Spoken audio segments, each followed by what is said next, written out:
The skies above North Vietnam erupt into the fiercest air combat of the war. Brutal supersonic dogfights. As kills mount, one U.S. pilot pursues a life-or-death quest for a coveted title. The first Air Force fighter ace of the Vietnam War. Using state-of-the-art computer animation, you're in the cockpit with America's finest pilots as F-4 Phantoms challenge communist MiG-21s. Experience the battle. Dissect the tactics. Relive the dogfights.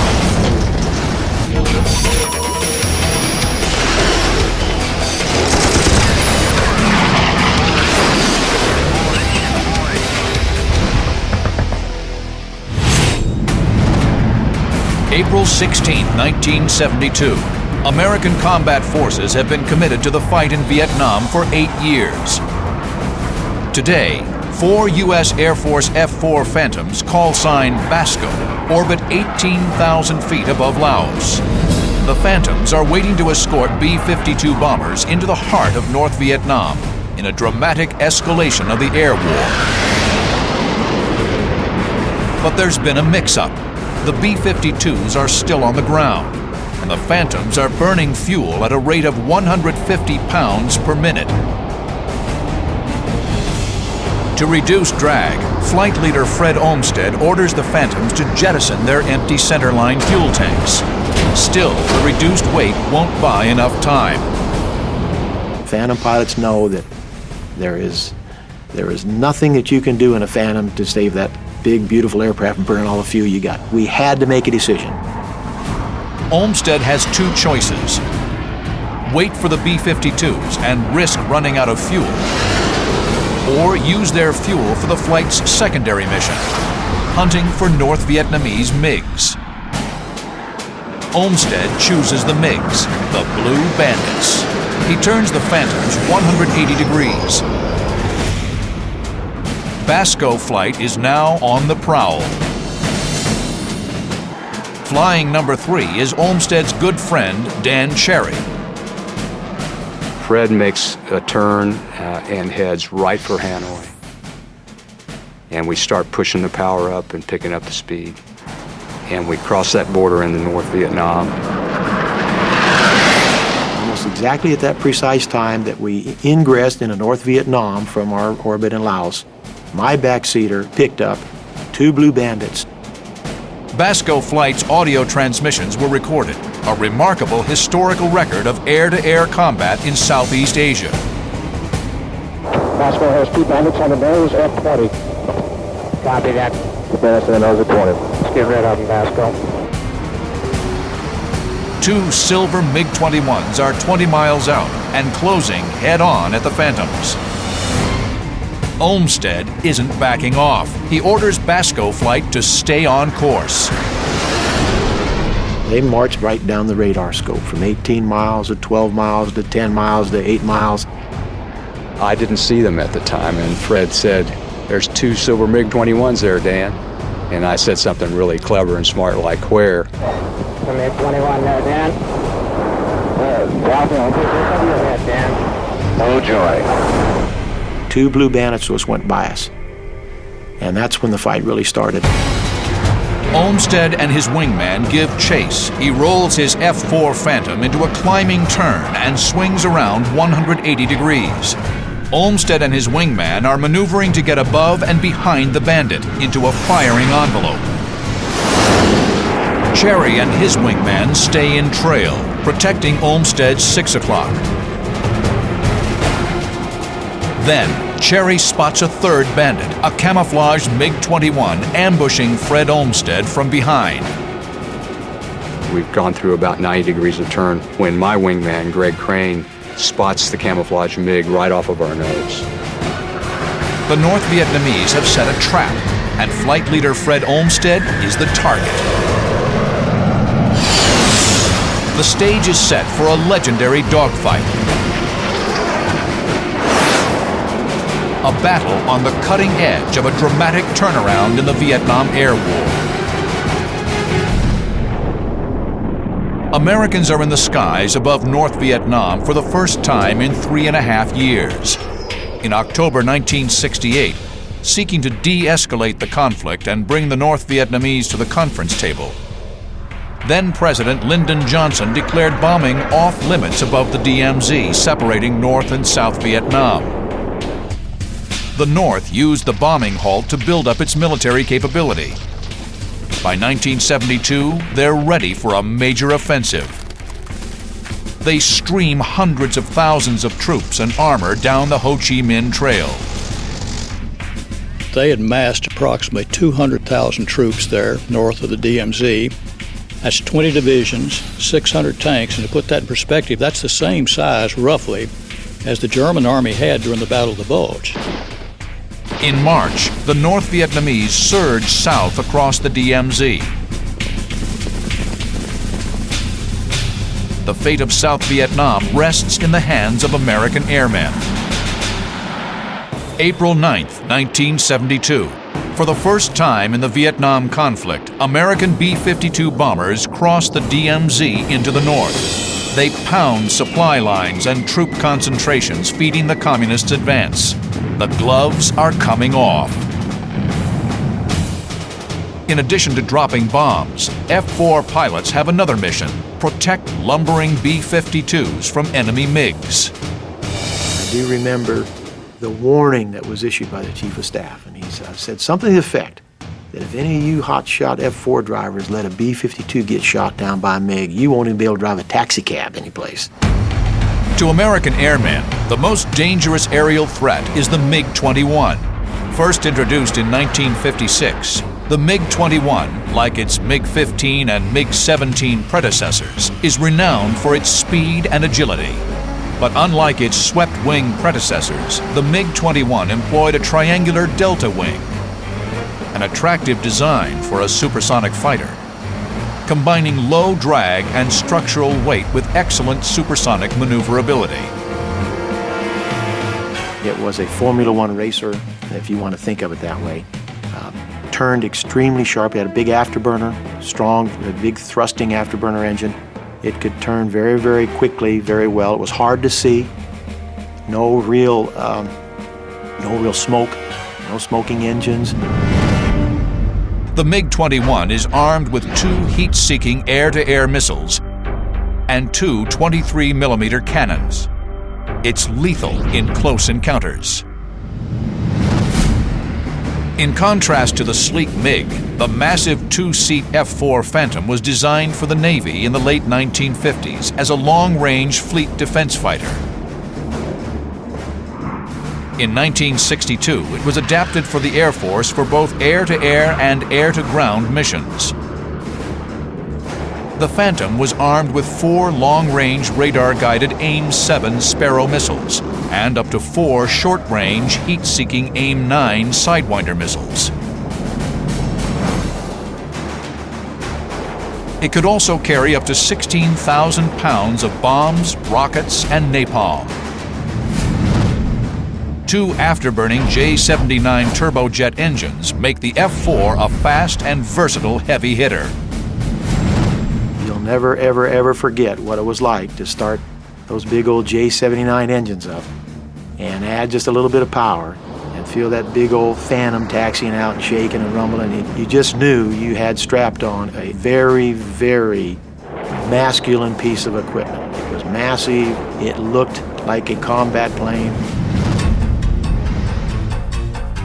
Capable of reaching speeds over 1,400 miles per hour, the F-4 is 100 miles per hour faster than the MiG. But the lightweight MiG, with its tight turn radius at high altitude, has the advantage in horizontal maneuvering, while the F-4's power has the advantage in vertical maneuvers. With American Phantoms and B-52s on the attack, North Vietnamese pilots respond aggressively. They abandon their traditional hit-and-run attacks. Now they turn to challenge the Americans. There's going to be blood in the sky. Fred Olmsted and his wingman are in the middle of it. they've fallen for a trap and chased after two silver MiG-21s. A third camouflaged MiG-21 has jumped on their tail. MiGs sometimes used camouflage paint schemes for this kind of mission. Staying low with camouflage made it virtually impossible to see him when we're looking down in the jungle. The silver MiG-21s are here. Olmsted and his wingman are here. The camouflaged MiG streaks in on their tail here, but he doesn't see Dan Cherry right behind him on his 6 o'clock. Cherry and his wingman streak forward and engage the MiG. I rolled out, saw him, and just headed right for him. And he broke left and went right into a cloud bank. 140 in the cloud, Ben. On our nose, Ben. Reverse back to left. Okay, what in the cloud? Going into a cloud in North Vietnam is a scary proposition. I'm thinking, man, I don't want to go in that cloud, but I was not going to lose this opportunity either. For American airmen in the hostile skies of Southeast Asia, an innocent-looking cloud can be a death trap. Vietnamese radar operators can track the F-4s through the clouds to launch surface-to-air missiles against them. The F-4s can electronically detect a SAM launch, but can't visually avoid the missile. There's also the danger of mid-air collision. Cherry and his wingman know the risks involved. The American airmen are enveloped in a gray, foreboding mist, but the F-4s press the attack. April 16, 1972. American airmen are in the skies of North Vietnam for the first time in 4 years. Dan Cherry and his wingman Baby Beef Crane have chased a MiG into the clouds.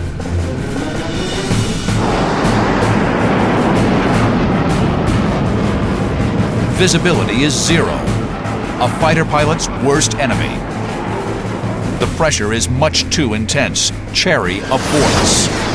I couldn't stand it any longer, and I said, I'm not staying in this cloud any longer, MiG or no MiG. So I'd look all around, and my wingman confirmed his position. So the feeling then was, we've lost this guy. Suddenly, Baby Beef calls out. MiG, 2 o'clock, 4,000 feet above, climbing right turn. It's a lucky break. The MiG bursts through the cloud bank right in front of him. Oh, we're right behind him now. We're right behind him. We're right behind him. Cherry peers skyward. The MiG has lost speed in his climb. He's directly in Cherry's killing zone. Cherry pitches his nose up, trying to gain a missile lock. His first MiG kill is right in front of him. Things seemed to slow down in their motion to where everything became really clear. Cherry gets good tone. The infrared seeker head of the AIM-9 Sidewinder growls in the pilot's headset when it gets a lock on. Cherry strains to see the missile track. Nothing. He quickly launches a second Sidewinder. Again, no missile track. The missiles have launched, but Cherry doesn't know it. The MiG's high G turn has defeated the missile's seeker head. I'm really angry. I mean, here's my whole life. I've never seen a MiG this close before. And I have this opportunity to get this guy, and I've got an airplane that's not going to work. Desperate, the MiG noses over into a spiraling dive. He's hoping that his tight turns will prevent Cherry from getting another lock-on. Cherry and his wingman kick over into a diving chase. From 25,000 feet, the three planes hurtle toward the ground. The Americans have the weight and thrust advantage. Baby Beef has nosed ahead in the dive. Cherry clears him to take the lead, rolling to the outside, making way for his wingman.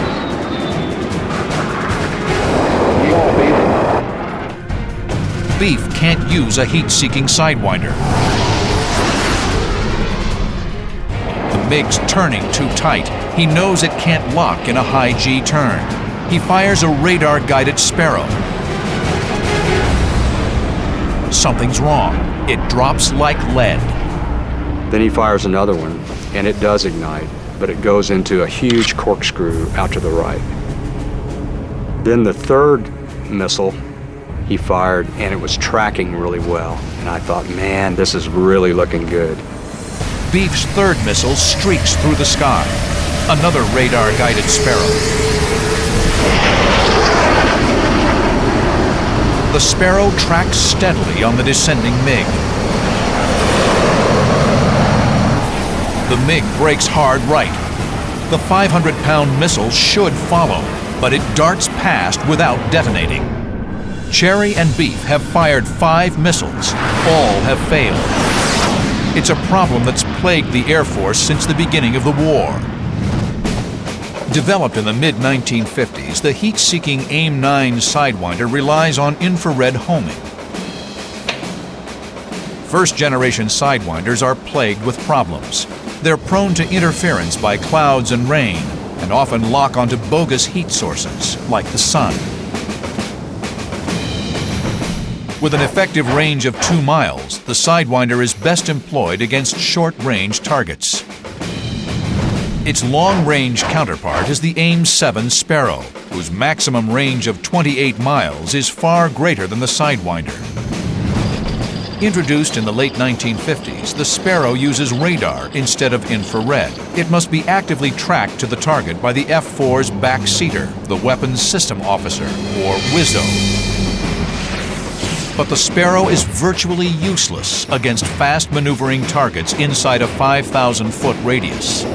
During the war, there were over 200 occasions where someone fired a Sparrow missile. It never came off the airplane. Of the ones that did come off the airplane, the kill rate was 0.11.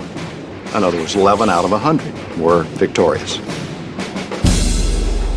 The Phantom Air crews have another problem. Air Force fighter pilots, as opposed to their Navy counterparts, received little or no training on how to maneuver against small, fast adversaries like the MiG. What did I learn in my training about MiG pilots? It's a very simple answer. I learned virtually nothing. The experience we received in training was not against any dissimilar type aircraft. We only saw other fellow Phantoms with the same flying characteristics that we had. The most effective air-to-air training we had was done illegally. And we would go out and fly our bombing mission or our radar low-level navigation mission and save some fuel at the end and then fight with each other. So whatever skills we had when we went in there were developed by hook or crook.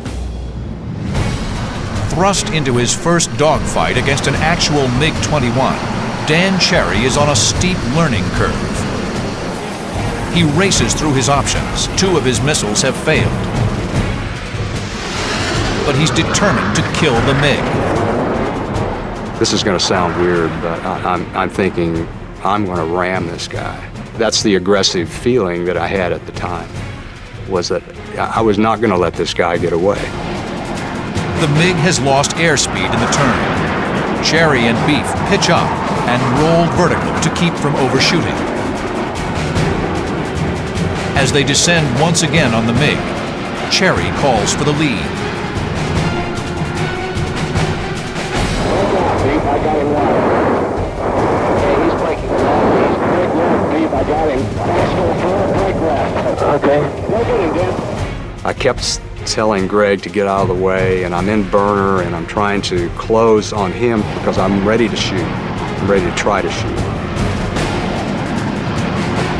Cherry slides past Crane and fires a missile. Lo and behold, that big AIM-7 Sparrow comes out of there, and it does one of these kind of like a barrel roll maneuver like this at first. The Sparrow appears to be tracking off course, but then, to Cherry's relief, it rides the Phantom's invisible radar beam to the target. Its 65-pound warhead detonates, ripping the right wing from the airplane. Cherry watches the plane plummet in a fireball.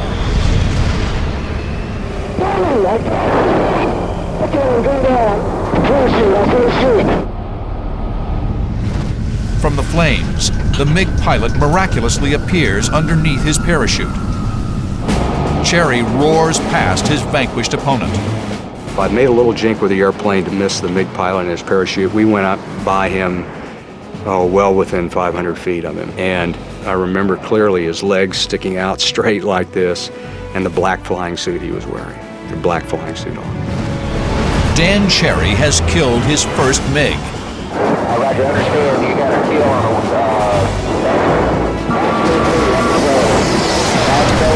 Roger. But the fight isn't over. 10 miles away, Cherry's good friend Fred Olmsted is chasing down 2 enemy MiG-21s. He's in for the fight of his life. So right then, there is no doubt we're going to have an engagement. We're going to have a very serious dogfight, and somebody's not coming home.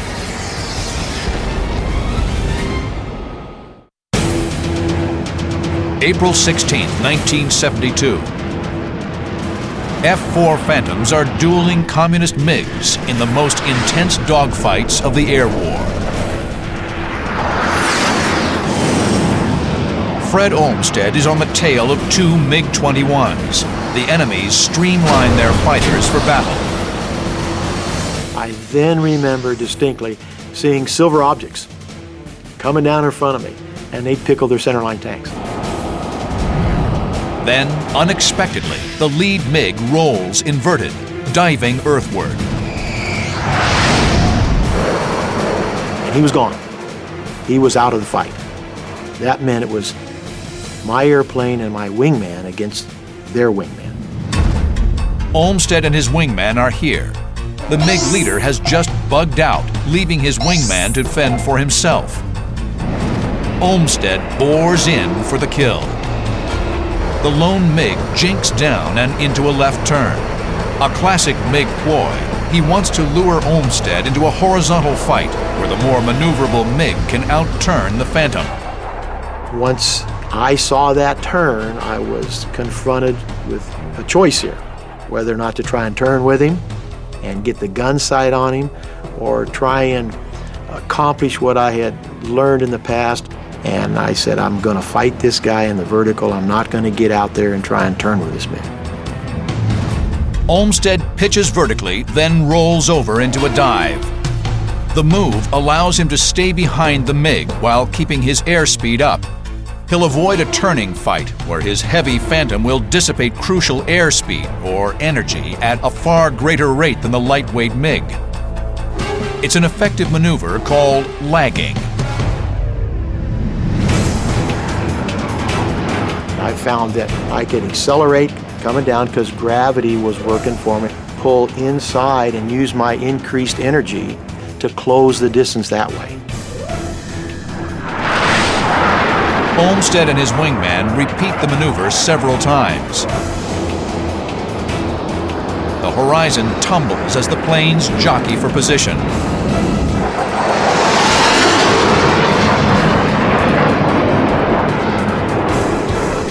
Losing sight of his attacker, the MiG reverses his turn to reacquire visual contact. But the reversal slows him down and allows Olmsted to close within missile range. Olmsted's radar-guided AIM-7 Sparrow gains lock. Olmsted fires. The missile streaks toward the MiG at twice the speed of sound and plows through the MiG's right wing. Incredibly, the MiG keeps flying.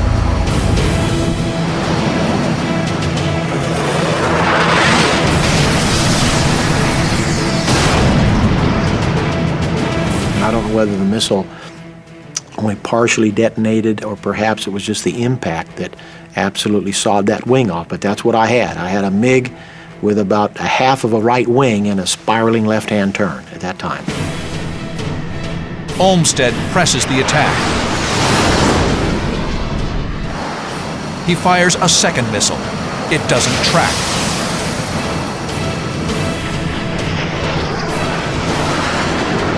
Sparrow 3 armed. missile away. It hit him right in the top of the canopy, right through the canopy, and then I got a pure, absolute explosion because the airplane just exploded. It looked like two miniature nuclear fireballs, actually, and it just spiraled right down in front of us. Red ground Pasco 01. Let's grab up. Scratch number 821. Fred Olmsted has kill number 2 for Basco flight. What began as an aborted B-52 escort mission has resulted in 2 confirmed MiG kills. In 1972, the North Vietnamese have less than 60 MiGs in their Air Force. Thanks to Fred Olmsted and Dan Cherry, they've lost 3% of their fighters. On the ground, the determined North Vietnamese continue their offensive. In May 1972, the bombing campaign intensifies dramatically. B-52 sorties are doubled, from 1,500 in March to over 3,000 in May. F-4s are employed for bombing strikes and strafing runs against North Vietnamese infrastructure and troop positions. The massive new aerial offensive is called Operation Linebacker. There were much greater numbers of aircraft involved. It was a massive campaign that probably did more damage in 2 weeks than the rest of the damage done in the entire war in North Vietnam. The strategic objective is to both blunt the North Vietnamese advance and to bring them back to the negotiating table in Paris. There's a renewed sense of purpose among the American airmen, including Captain Steve Ritchie. After graduating number 1 in his flight training class, Ritchie served his first tour in Southeast Asia in 1968. He then returned to the States, where he became one of the youngest flight instructors in Air Force history. In 1972, he returns to Vietnam. I don't think any of us felt like we could sit here and live this good life here in America while our friends and our colleagues were back in Vietnam. Steve Ritchie racks up his first 2 MiG kills in the opening weeks of Operation Linebacker, one on May 10th, another on May 31st.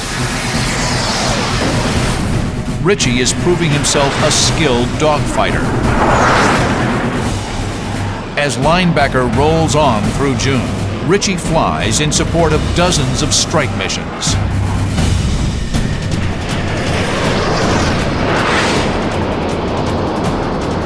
July 8, 1972.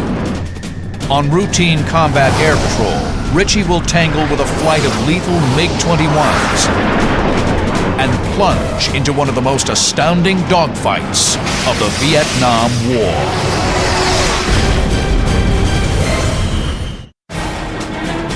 July 8, 1972. Pilot Steve Ritchie leads a flight of 4 F-4 Phantoms, call sign Paula, on combat air patrol over North Vietnam. As part of Operation Linebacker, the war's biggest bombing campaign, their mission is to protect B-52s from MiGs. On this mission, the Americans are able to tap into the enemy's command and control network, an intelligence coup that's driving the success of Linebacker. They could hear the controller that was talking to the pilot. They could hear what the pilot was saying. And so you knew where they were, what they're looking at, and where they're coming from. Steve Ritchie and Paula Flight are heading towards Hanoi. Suddenly, combat control crackles in his helmet. MiGs are in the air, somewhere below. Ritchie drops down to search for the enemy. He can't find them. They could be anywhere. Then another warning comes over the radio. I got a call indicating that they had us in sight and they were cleared to fire. And that information at best was about 40 to 60 seconds old. And we had no visual. So that gets your attention. If he stays straight and level, he's a sitting duck. Ritchie takes evasive action by making a hard right turn. The radio calls out another warning. This one is ominous. 2 MiGs, 2 miles to the north. The MiGs are on Ritchie's 6, the killing zone, but he still can't see them. Ritchie's best choice is to turn directly into his attacker and try to get a visual. He banks left, stays in the turn, and swings 180 degrees head-on against the unseen enemy. His head swivels in the cockpit, scanning the sky. Visible for a fraction of a second, a MiG-21 flashes by at 600 miles per hour. We passed canopy to canopy about 1,000 feet from each other, doing about 600 miles an hour each, closing at about 1,200 miles an hour. Just subsonic. I could actually see the pilot in the cockpit. The pilots of the North Vietnamese Air Force were trained by the Russians and Chinese. Their skill level varied widely. Throughout the war, it was strongly suspected that volunteers from North Korea, China, and the Soviet Union were in the cockpits of some communist planes. Ritchie knows there's another MiG in the air. They've split up, setting a trap for him. The first MiG has streaked past Ritchie. If he turns to follow, the second MiG will be on his 6, but Ritchie doesn't bite. He drops altitude and waits for the second MiG to show his hand. And he does. Now Ritchie makes his move. He pulls into a hard left turn. 6.5 Gs plaster him into his seat. He strains to keep an eye on the second MiG. The MiG banks right, an unorthodox move. I was very surprised about halfway through this turn, after losing sight during the turn, to see the number 2 MiG in a right turn level and high. Most of us who fly fighter airplanes prefer to turn left and right. We prefer a left traffic pattern to a right traffic pattern. It's more comfortable to do this than it is this. The two planes are now angling towards each other in what pilots refer to as the high crossing position. In order for his missile to get a lock, Ritchie needs to get behind the MiG. He rolls to the inside, causing the MiG to shoot past him. Ritchie's now on the MiG's tail. It's a brilliant move. Ritchie pulls hard right out of the roll and gets a radar lock. It then takes 4 seconds for the radar to feed the information to the missile. 1001, 1002, 1003, 1004, which is a long time. Squeeze the trigger, nothing happens. It's another second and a half until the missile comes off the rail. Ritchie commits a second missile. Pilots often ripple-fired the Sparrow because of its failure rate. First missile went through the center of the fuselage of the MiG. Second missile went through the fireball. The explosion sends a wall of debris hurtling through the air. Ritchie's headed right for it. He rolls up to steer clear. It's too late.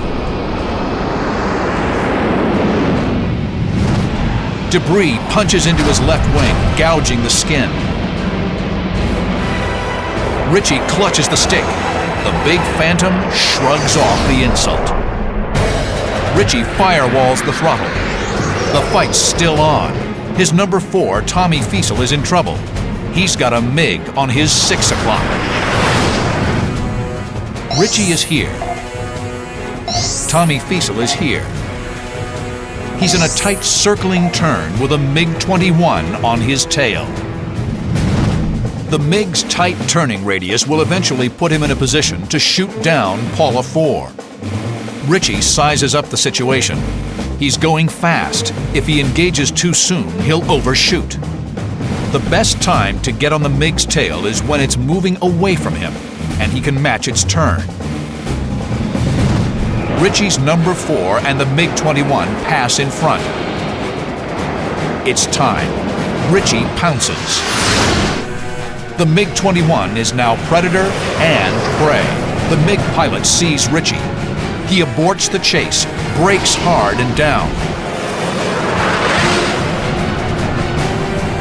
Put the MiG in the gun sight, auto whack lock with the trigger on the left throttle. Immediate lock on, 1001, 1002, 1003, 1004.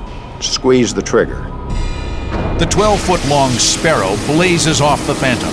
At 1,200 miles an hour, the Sparrow rocks to the right, and then, like a spear, it buries itself deep in the MiG's belly.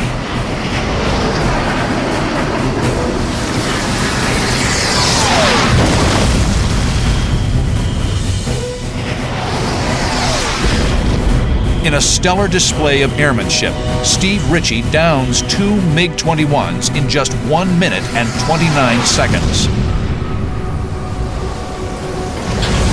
Everything that I'd studied, learned, experienced, worked for 30 years, all came together and gelled in an instant in time. So it was by far the most perfect mission that I was ever involved in.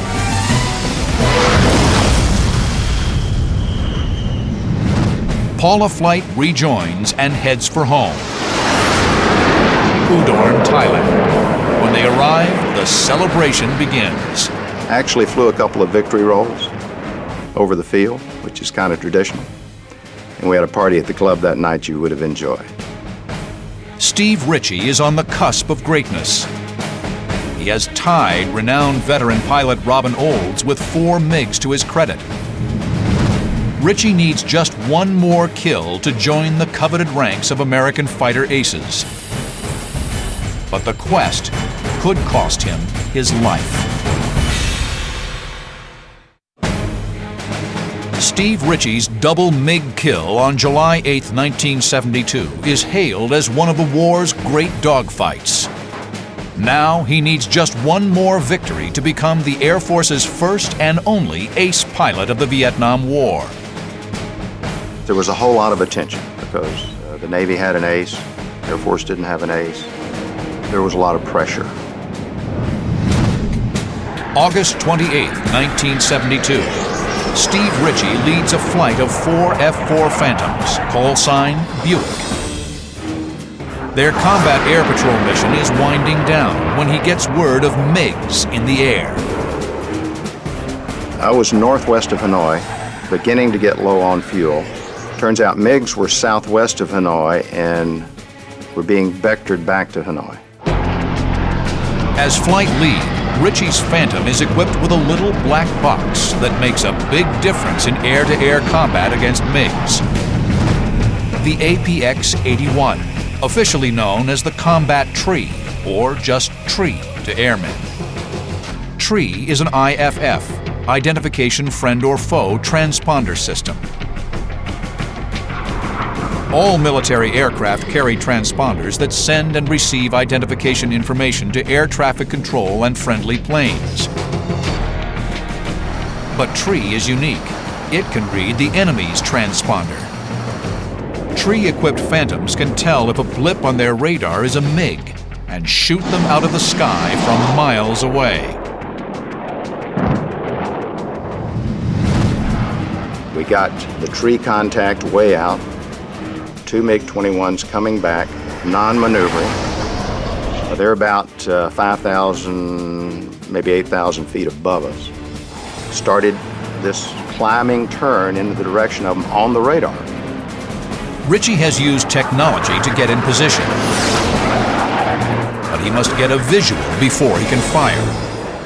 Under those circumstances, the cardinal rule is to never fire if there's any chance there could be a friendly in the forward firing sector. The aircraft hurtle in, their closing speed a blistering 1,500 miles per hour.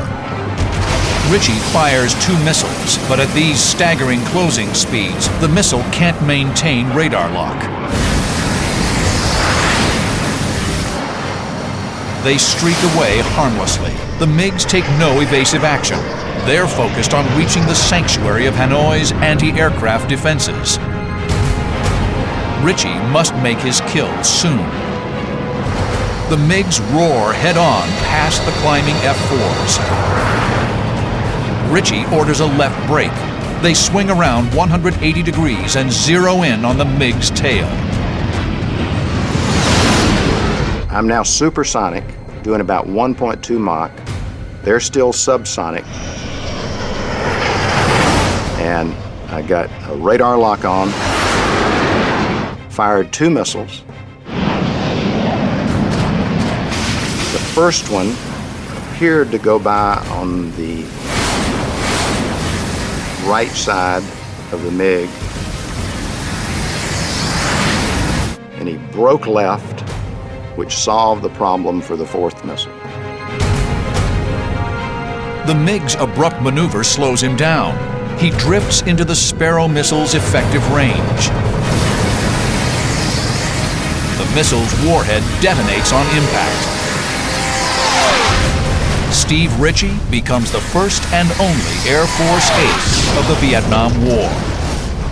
The number 2 MiG, in that flight of 2, did a wave down to the ground, and I elected not to try to go after that MiG due to fuel. And, you know, I've debated that in my mind many, many times over the years, whether or not we should have tried that. Ritchie and Buick flight head south for friendly airspace as word reaches the airbase at Udorn, Thailand. The Air Force now has an ace. We came in and actually did a little air show over the field. In this rarely seen interview, Steve Ritchie recounts the mission. Picked them up high at 11 o'clock on almost a head-on pass, and from there maneuvered into 6 o'clock and fired a few missiles and was lucky enough to get a kill. Operation Linebacker thunders on. The Paris peace talks resume in late August. The devastating air assault has taken a heavy toll on North Vietnamese transportation, oil supplies, and power generation. The North Vietnamese simply did not think we had the will, or our president had the will, to bring the force of our attack air down upon them. Miscalculated. On October 22nd, North Vietnamese concessions in Paris lead to a cessation of bombing strikes over the 20th parallel, but the talks break down again 2 months later.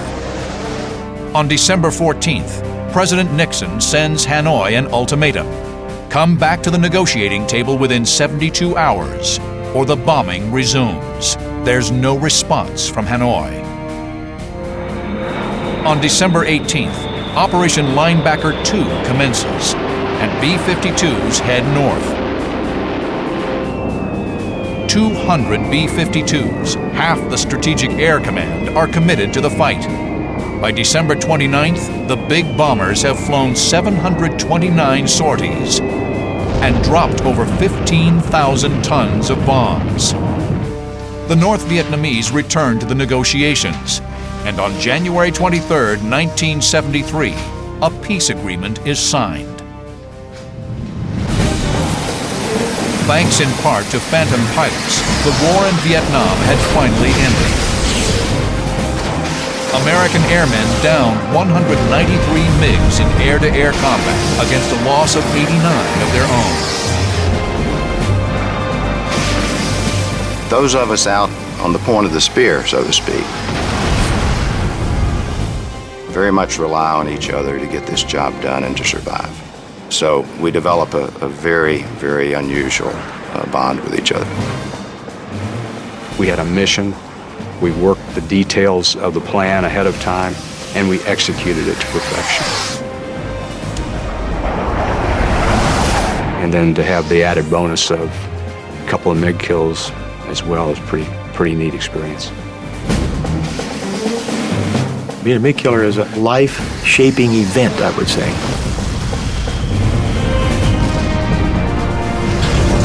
You feel honored to be part of a very, very elite group of fighter pilots, going back to World War I, World War II, Korea, you name it.